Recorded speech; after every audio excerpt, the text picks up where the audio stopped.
In case you missed last Friday's pre-holiday news dump, the Department of Housing and Urban Development reported that homelessness this year hit a record high. Add to this President Biden's regrettable legacies, though it's not notable that progressive states accounted for most of that increase. It's the blue state homeless boom. My question to you is this.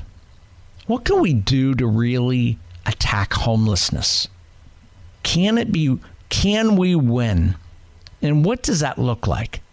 I've always contended that talk radio listeners are smart, they're socially aware, and I believe in government of the people, by the people, and that means you, me. I want to get into that in 14 minutes. Give me 14 minutes. I want you thinking about if you were in charge, if you could wave a magic wand, if Trump put you in charge of attacking homelessness, just like he did with Vivek and Elon to tackle government spending. If he said, you are my homelessness guy, you are my homelessness partner, and your job is to do everything you can to curb homelessness, what would you do? How would you do it? Where would you start? What would that look like? Could you personally come up with a playbook, a plan? Could you identify specific things that we could do to curb homelessness? I'm a firm believer you can't eliminate it, but I'm also a firm believer we can make a dent in it, that we can actually make some inroads in it. And it's not just about spending more money. My name's Jeff. It's Westside Jeff. 14 minutes. I want to hear your perspective. I'll tell you mine. 14 minutes from now. Westside Jeff in for Chris Crock. Chris is back Thursday night. I want to talk right now also about, we're talking about money, talking about finances, talking about the end of the year. End of the year is that time when people like to take an inventory. At least I do. I take an inventory in my financial wellness, my financial position in life. How am I doing? I reflect on what I've done last year and what do I need to do and pivot this next year so I can sit here 1 year from tonight and I can tell you that I'm better off today than I was a year ago. What do I need to do? And as I look at it, I look at the news of the day today that stocks capped the best 2 years in a quarter century. The stock markets have performed the best in the last 2 years. Since 1997, 1998, the Dow was plus 12.88%, the S&P 500 plus 23.31%, and the NASDAQ has been up 28.64%. That's massive growth. Massive. So my question to you is this. With massive growth like that, if I told you 5 years ago, 6 years ago, 8 years ago, if I told you then, hey, in a couple years, we're going to have the best 2 year period in the markets that we've had since the mid-90s. And in 1 year, 2024, the Dow's going to be up almost 13%, S&P 23, and NASDAQ almost 29. Would you take it? Would you think you'd be really in a great position? I would have. The question for you is, why don't we feel it? Why? I don't know about you, but I don't feel like it's been a big win for the last 2 years. I don't feel like I'm a whole lot better off. Why is that? Do you? If you don't feel well, if you don't feel like we've had that great of a gain, why? 800-288-WBAP is the phone number, 800-288-9227. Westside Jeff in for Chris Crock. Even rich retirees nowadays are fearing that they're outliving their money. Retirees worry that they'll live too long and they struggle to enjoy their money. And I've read a lot of stories about this, and I put my perspective into it. Now, studies show that those who spend more in the retirement report greater satisfaction in retirement. Duh, you think? The guy that spends $200,000 a year in retirement feels much more happier than the guy that spends $40,000 a year in retirement. Duh, right? Duh. Yet older Americans often live below their means, and the prospect of life of 95 or 100 years turns many folks who go into retirement into penny pinchers. They're reluctant to spend hard-earned money and savings now because they're anticipating bills coming. Now, researchers that I've read up on call it the retirement consumption puzzle. If you're married, 65 years old, with at least $100,000 in financial assets, you withdrew an average of 2.1% of their savings annually. That's what those folks typically have done. Now, that is well below the 4% spending rate that many advisors recommend, which would have protected retirees from running out of money in every 30-year period since 1926. Now, the goal, obviously, is to ensure that the nest egg lasts 30 years in the worst of times, which means that in the best of times, it lasts longer. Spending below one's means is especially prevalent among wealthier retirees. So the more money you have, the more that you spend below your income range. Those in the top 20% of wealth distribution could safely spend an estimated $773,000 to $1.165 million more over a 30-year retirement period, depending on how their money's invested, obviously, and while still setting aside 40% of their initial wealth for emergencies. Now, the fear is making them miss out. While it's crucial to plan for longevity, it's also important to find pleasure in retirement when many people have time and money and wisdom to enjoy their lives. One of the things I think is important when you think about retirement and people who are, and I can see this as me. I can see this being me if and when I get there. That after many years, 40, 50 years of putting money into retirement accounts, it can be a real struggle or a transition to taking money out. I mean, for all my life, I've always thought, pay myself first, put the money in my 401, invest it for the rainy day for my retirement. I could see after doing that for 40, 50 years, trying to transition, taking it out, that's going to be a difficult time. And there's so much uncertainty about how long we'll live and how well markets will perform that many of us opt to spend conservatively and penny pinch and be cheap or frugal, right? A common approach is to spend mainly Social Security and pension investment income and take little from IRAs and 401s or pensions until age 73, when the government requires those with traditional accounts to take minimum distributions and pay taxes on them. Now, some experts think that there's a desire to leave an inheritance might explain some of people not spending that money as they get older. But it's a real struggle. After putting money in all those years, how do you transition into taking it out? We're talking about finances. We're talking about money. The stock market had its best 2-year period in a quarter century, and for whatever reason, we don't feel as comfortable, as financially secure as you might expect. I don't feel rich. Do you? My name's Jeff. It's Westside Jeff. I want to talk about that and also talk about homelessness. If you could wave a magic wand, you're in charge of overcoming homelessness in the next administration, what do you do? How do you do it? Where do you start? What are things that you do? I've got some perspective on that. I've got an idea. I want to run it by you, and I want to hear you tear it apart. I want you to tell me no way it works, or Jeff, it's a good idea. I want to hear your perspective.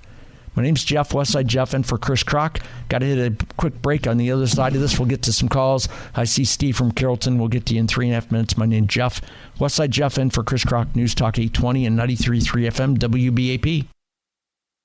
Stock markets cap, the stocks cap, the best 2-year period in a quarter century. Since 97-98 was the last time we had a 2-year period of significant financial growth like we have the last 2 years. Yet, the question I got to pose, why don't we feel better about it? I mean, I remember back in the 80s and 90s when we went through it and we had a great year or 2-year period. I remember thinking, wow, my financial position, my financial security has increased significantly. I don't feel that way right now. Do you? And why not? 800-288-WBAP. I want to get to a story. Give me 3 minutes. I'll tell you why even rich retirees fear outliving their money. But first, I want to talk to Steve from Carrollton, who called 800-288-WBAP. Steve, good talking to you tonight, man. What's your thought on this? West Side Jeff from Columbus, Ohio. Can you hear me? I got you, brother. I got you. This is Steve from Carrollton, Texas. How are you tonight? I'm great, man. Thanks for calling. What's your perspective on, stocks capped best 2-year period in a quarter century, yet I'm not quite feeling it. How about you? Well, I'm gonna give you my perspective on that.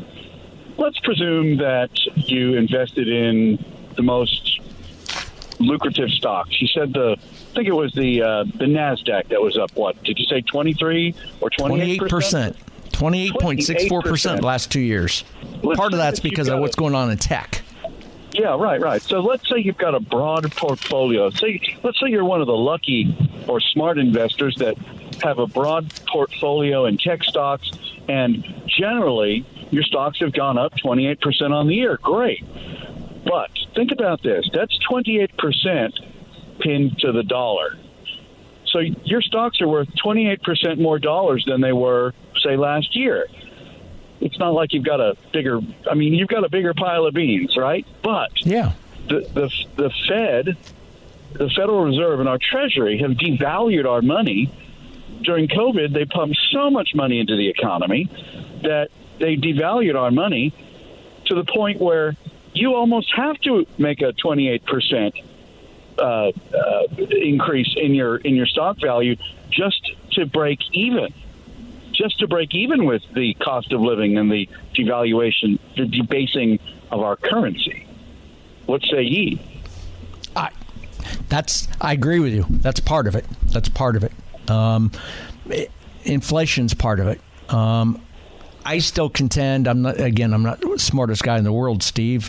I'm not an economist, never really got into economics 101, but my common sense opinion is that the cost of oil, energy in this country has eaten more into my wallet in the last couple of years than a lot of other stuff. And I contend that half of the inflation, I don't know the exact number, but my opinion is half of the inflation increase has been driven by by what's going on in energy and energy production.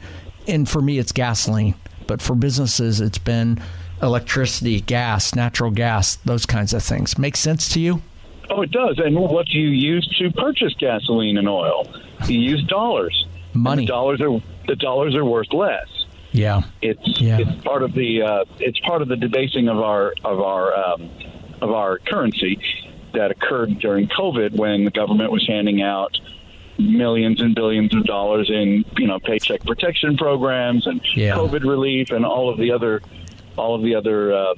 They needed to do that, Steve, but they didn't need to do it to the extent that they did and continued to do it and spending like drunk sailors. Do you think getting the national debt under control will help? I think it's beyond hope at this point. I think we're on a sinking ship and we cannot bail quickly enough. That's my opinion. We're just kicking the can down the road. Eventually, our economy will implode on our grandchildren or their grandchildren, and then we'll have to have a global economic reset. I've heard the term Amero kicked around, as an alternate currency. I can't predict the future, but it doesn't look bright and rosy. Steve, thanks for listening and thank you for calling. I appreciate it. Before I go, go ahead. Go ahead. I want to give you some encouragement, something that'll make you laugh. I could use it tonight. I called a couple of weeks ago, and I was promoting the dress code in the Walmart. Well, just a few days ago, I saw a couple in matching pajamas. In Walmart. In Walmart, they were matching. Wow. Yeah, it was funny. It was color coordinated, matching flannel pajamas. See that again. Take a picture of it and send it to me. Tweet it to me at Westside Jeff. Yes, sir. I agree. You know what, man? It comes back to just at what point in time in my life did it become appropriate to look like an absolute slob in a retail location out in public? I'm not saying you got to wear a tuxedo or wear a tie, during COVID, when everybody was staying home, people were sneaking out in their PJs. Cover up, for God's sakes. Put a jacket on or something that makes it look like you know what I mean? I mean, that conversation Steve started a couple weeks ago. I walked into a Kroger store and there was a she, I don't know what it was, but a person, it was probably a man that transitioning into a woman is my guess, who looked like their hair was just out of the shower. They had a pair of like sweatpants on with holes in them that I could see straight through to their skin with no underwear on. And he or she, whatever, didn't have a bra on, was nipping out and swaying left or right. And I stopped and thought, at what point, I wanted to go up to this person and say, what point in time did you get stupid and think this is appropriate to come into a store looking like this? But I didn't want to make a scene, and catch me at the wrong time, and I will. There's a website called The People of Walmart where you can spend hours of enjoyment watching, looking at the pictures. Yes, sir. But it's not just Walmart. You know what I mean? I've seen it in several other stores. I mean, Targets, Kohl's, Macy's, other stores that I like. Who gave you the permission to come out here looking like a homeless person? Right. Anyways. Have a good year. Make it a great year, and all of the listeners to WBAP, make it a great year, and just try your best to keep your chins up. Things might not get better quickly, but they will get better. Things will stabilize. I hope you're right, Steve, and I feel good about this next administration because I think the policies set forth will be good for Americans and good for us. So thank you for calling. Drill, baby, drill. Couldn't agree with you more, my friend. Drill, baby, drill. Lower the cost of energy. So thank you very much for your call. Appreciate it. And thanks for listening, man. Have a great night. You too. Westside Jeff in for Chris Crock. I want to talk next about homelessness.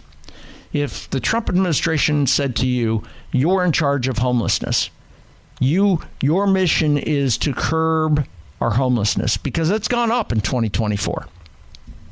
Blue state homeless boom. It's actually, they say it's gone down in Texas. Do you believe that? Do you really think it doesn't feel like it as I drive around and look what's going on around my streets. What would you do to curb homelessness? I don't think you can fix it and eradicate it, but I think we could do better than we are now. How would you do it? What would you do? I have a thought on that. I want to tell you what it is after the bottom of the hour news, and then I want you to tear me apart. I want you to say, yeah, you're on target or you're not. So I want you to hear what I have to say, and then I want you to tell me, I want you to judge it. My number is 800-288-WBAP, 800-288-9227. I'm Westside Jeff, sitting in for Chris Crock on News Talk 820 and 93.3 FM, WBAP. Get ready for a story that's not going to sit well with you. In fact, it'll piss you off like it did me. Westside Jeff in for Chris Crock. Chris is back Thursday night. He's filling in tomorrow morning for Casey Bartholomew, 9 a.m. to 11 a.m. I'll be back tomorrow night, and he will be back in his chair on Thursday night. Westside Jeff in for Chris Crock. It's called the Blue State Homeless Boom. You know, we talked this last several segments about the financial markets, that we've enjoyed the best 2 years in the stock market, that money, wealth has grown. Millionaires have been created. There's more money out there. People are wealthier, but we don't feel it. And one of the things that's good for America, more wealthier Americans, more millionaires, more multimillionaires, because the more money people have, the more they'll donate, the more they'll contribute. That's a fact. Historically, you can look back over the amount of money that's been donated to charities, and it's always been higher when people have more money. Well, in case you missed it, last Friday in the pre-holiday news dump, I always tell you Friday afternoon, when organizations want to dump news, when they want to bury it, when they want to drop bad news, they do it on a Friday afternoon about 3 o'clock. And if you really want the trifecta, you do it on a Friday afternoon about 3 o'clock, going into a holiday weekend at a time when schools are out, because parents are thinking about their kids being out of schools and they're thinking about the holiday coming up. Well, last Friday was the Friday before Christmas, so basically a long holiday week. Kids are out of school. The news dump. If you want to bury news, that's where you do it. I talked about this last Friday night. So the pre-holiday news dump, the Department of Housing and Urban Development, they reported the homelessness this year in 2024 hit a record high. Add this to Biden's regrettable legacies, though it's notable that progressive states accounted for most of the increase of that homelessness. Now, this is the part that's going to upset you a little bit as I go into the story. HUD did an annual point-in-time survey, and they found that the number of homeless across the country increased by 18% in 2024, and has increased 36% since 2019. Remember, he took over in 2021. He won 2020 election, so 36% since 2019. Now, local governments and nonprofits in January counted about, it was 771,480 people living in public spaces, shelters, or other temporary government-funded housing. Yet the report essentially absolves the federal policies of blame. So HUD's report, when I saw the story last Friday, I actually went to the HUD website, printed out the report and read it, and I reread it a a couple times. The more I read it, the more I got pissed off. Because I didn't want to just read the story out of the news. I want to read the story out of HUD. I want to see how they position it. I wanted to see and read how HUD positions it, not how the news media interprets HUD positioning it. So HUD admits what it calls what they call a, quote, national affordable housing crisis, rising inflation, stagnating wages among middle and lower income households, as if these had nothing to do with the trillions of dollars that the feds doled out during the pandemic, as we just talked about with Steve from Carrollton, dumping money in the economy. You see, HUD didn't want to say dumping the money in the economy didn't help. They want to talk about all the other stuff, and they call HUD faults, quote unquote, this is the part that's going to piss you off, the persisting effects of systemic racism, additional public health crisis, and natural disasters. Those are three of the problems. Now, HUD places especially heavy blame. You want to really get mad? Here you go. HUD especially places significant blame on the expiration of pandemic programs, including Democrats' expanded child tax credit, as well as Biden's illegal eviction moratorium. But their real niche is, they say, one significant culprit in homelessness. Boy, this is the part that really got me. One significant culprit that HUD says is a problem with the growth of homelessness across this country is migration. Yes, immigration. There's a surprise, right? New York City told HUD that migrant households accounted for nearly 88% of its increase in homelessness living in shelters this year. Chicago reported that an influx of new arrivals, mostly migrants bused and flown in from other states, accounted for more than 13,600 people in emergency shelters. Several states accounted for several illegal migrants being bused in, flown in as part of the homeless population, and that was a significant contributor to the increase in homelessness. Here in Dallas, it has supposedly decreased, is what they say. I don't buy it. I don't believe it. I think they're off and they're wrong. In Dallas, in 2021, Dallas transformed its homelessness response system with a focus on connecting individuals and families experiencing homelessness to housing. Now, to do this, Dallas created the Street to Home Initiative. It's a $30 million public-private initiative which strives to cut unsheltered homelessness in half by 2026. The initiative led to a 16% decrease in homelessness between 2022 and 2024. That's according to HUD. Again, your tax dollars goes to Department of Housing and Urban Development. They produced a report and said Dallas, here in our area, the initiative that has been instituted has led to a 16% decrease in homelessness between 2022 and 2024. Do you believe it? I'm not buying it. I don't buy it. Now, most of the increase in what HUD calls chronic homelessness owes to mental illness and drug abuse, which the report fails to mention, period. They don't mention it. Of course they don't mention it because it falls on them.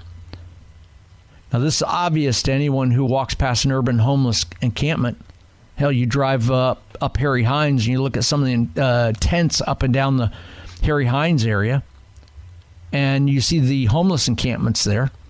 Or for that matter, any other street in certain neighborhoods in and around Dallas and Fort Worth, you'll see it here across North Texas. Progressives ignore such clear social ills and instead call for more spending on low-income housing.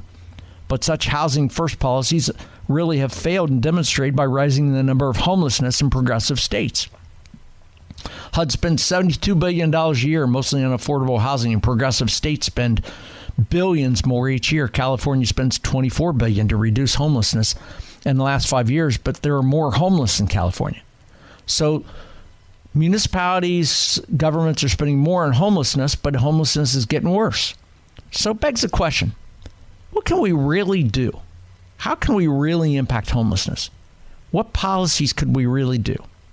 What are things that we could do? Trump comes to you and says, you're in charge. You now are my homelessness kind of czar. Your job is to come up with a plan, come up with policies that eradicate or significantly impact the number of homeless. What do you do? What are specific steps that you take? What are things that you recommend?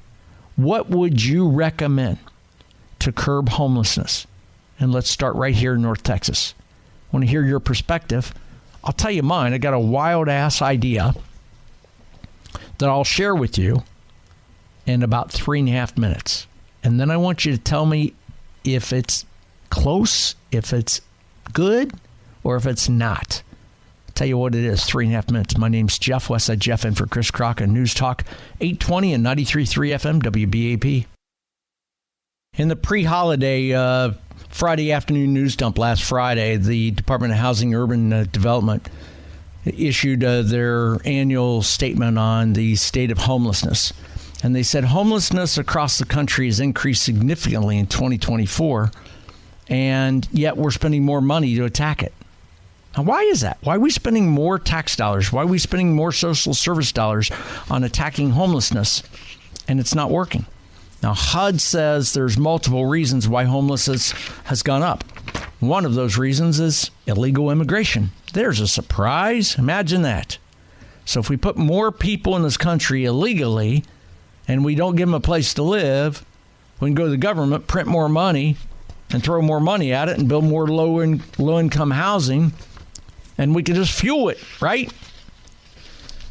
My question to you is this. Trump administration comes to you and says, okay, you're in charge. You're going to be my homelessness czar. And your job, your task, is to come up with ideas, solid, real ideas that can help homelessness, that could eradicate homelessness. What do you do? I'd love to hear what your perspective is. It's easy in talk radio to sit back and complain about things. It's harder to actually come up with ideas. So I got my ideas. I'll tell you what they are. If you want to weigh in, I want to hear yours. 800-288-WBAP, 800-288-9227. Westside Jeff in for Chris Crock. I sat here a week ago and I actually played that lottery. It was going to pay out $1 billion with the hopes that, you know what, if I had won it, I would have tested this. Here's what I would have done. And if I hit a big number, I'll still do it. And bear with me. I'd like to hear your perspective on this. Tear me apart. Tell me tell me it'll work. Tell me it won't work. Rule number one, you got to identify, I think, that you can't eradicate homelessness. You're not going to fix it. There are just some people you can't fix. There are just some people who don't want to be fixed. There are just some people, it's a mental health issue and you can't fix it. But I really, truly believe across this country and across North Texas, there are people that you can have an impact on, that you can pull up out of poverty and actually put them in a place, guide them, direct them, and move them from living in the streets and desolate and not having a hope and a prayer to live on to moving into being productive citizens. So here's what I would do.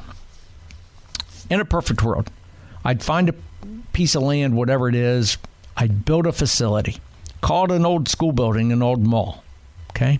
whatever it is, somewhere maybe on a bus line. And I'd go in and I'd build out within this facility miniature living spaces, almost like a dorm. Think about a college dorm, only the room's a little bit larger than dorms. Don't need to be, 1,200 square feet, but it shouldn't be 10 by 10. So you have a facility, and within the facility, you bring in professionals. You bring in medical people who can, nurse practitioner who could kind of be a doctor and recognize that if you need to see more higher skill level medical folks, you give them that care out of that facility. You bring in educators.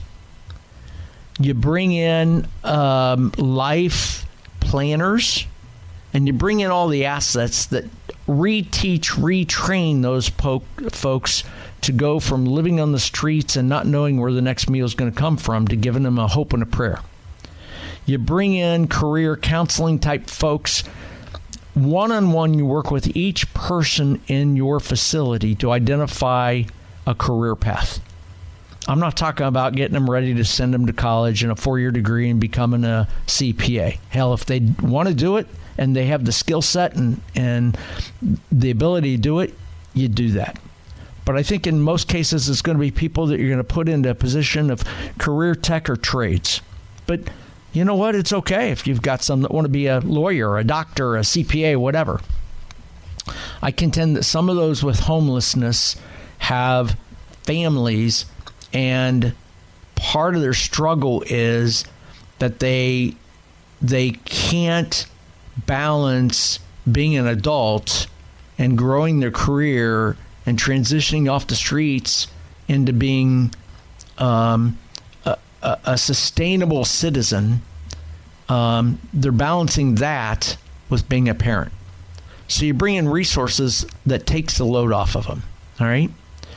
Then what you do to find folks to fill up those rooms, you don't just grab anybody. You go down the streets, and that's where I would go person to person. And I'd want to interview folks. I'd want to go person to person on the streets. I'd interview them, and I'd look for my best possible candidates that I think my facility could make a difference in their life. And you go into it with the idea of you identify those that you truly think you can make a difference in, and you get them to make a commitment, a tangible investment in themselves, in the facility, to make a commitment to come in alcohol-free, drug-free, straighten up, fly right, to get them straight. And you also tell them once they get on the right path and once they find a career path and they can be productive and they can move out of the facility and sustain life on their own, that they come back and they mentor the next group. Because I think you need mentorship. You need somebody that says, I was in your shoes before you were. I went through this process, and look at me now. You can do it. So you need mentorship. That's my mindset. You can't fix everything. You can't help them all out. But my gut feel tells me I could set up a facility like that. Let's call it a dorm. When I went to college at Ohio University in Athens, Ohio, it's an hour and a half southeast of Columbus, Ohio.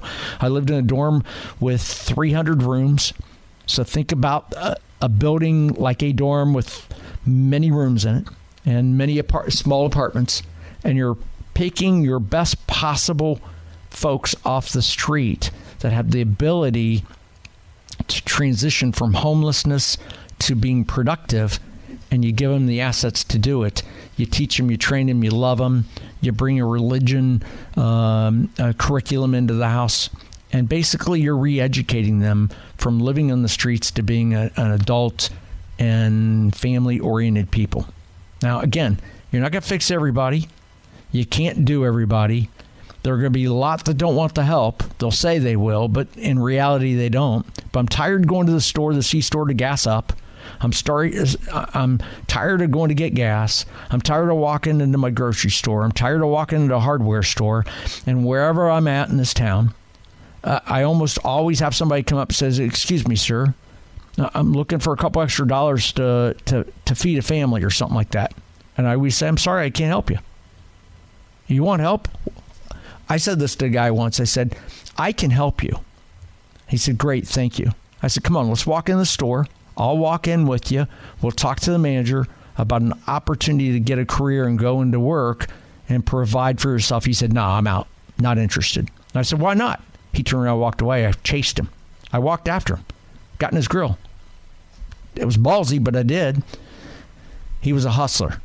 And that's what I said. I said to him, you're a hustler. You don't have a real problem. I turned around and walked away. He didn't like it. He came back after me. I actually went in the store, did my thing. No way he was going to come after me at that point. But that's me. West Side boy in Columbus, Ohio. I have no qualms about calling a skunk a skunk, and I did in that case. I think there are people who want help. I think there are people who need help, and I think people would love that kind of help. So I'd love to hear your perspective. What do you think of my idea? Would it work? Would it not? I want to hear your perspective. If you don't like my idea, what idea do you have? How would you attack homeless? HUD says that homelessness is up 18% in this country in 2024. It's up 36% since 2019. Are we going to continue to say it's okay for homelessness to continue to grow? Are you okay with waking up 1 year from today and homelessness increasing in North Texas? Is that acceptable to you? It's not to me. We're spending more money on it through social services and government agency things, and it's getting worse. Some point in time, someone somewhere's got to say enough is enough. Let's do something that will make an impact. Again, you can't take everybody off the unemployment or out of the homeless rank and make them non-homeless.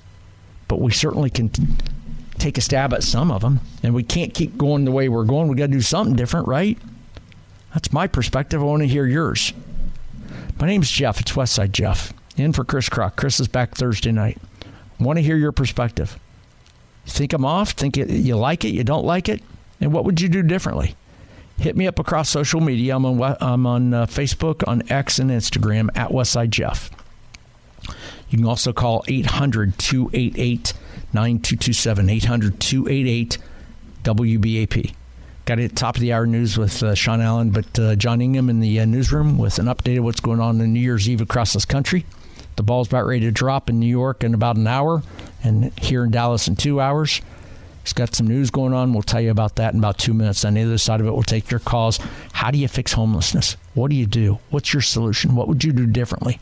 How can we spend less and get more out of it? Got to do something turned around. Got to do something because what we're doing now ain't working. Westside Jeff in for Chris Crock on News Talk 820 and 93.3 FM, WBAP.